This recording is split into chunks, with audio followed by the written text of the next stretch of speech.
A sad ono glavno, razlog zašto su inženjeri radili dan noć tokom pauze. 350 kW.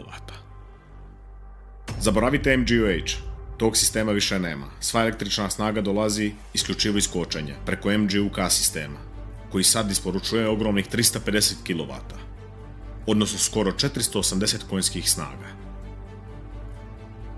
To je drastičan skok, ali kako više nema sakupljanja energije iz auspuha, vozači imaju ozbiljan problem upravljanja energijom.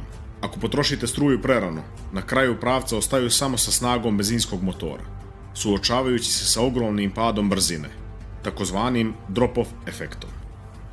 Da bi se taj otpor vazduha na pravcima smanjio, uvedena je aktivna aerodinamika. Svi timovi sad koriste Z-mode, koji daje maksimalni downforce u krivinama, i X-mode, gdje se krila otvaraju na pravcima. Ovih mjesec dana pauze iskorišteno isključivo za usavršavanje softvera koji diktira kada se taj X-mode aktivira u Majamiju, jer i najmanja greška u kalibraciji znači gubitak dragocjenih desetinki.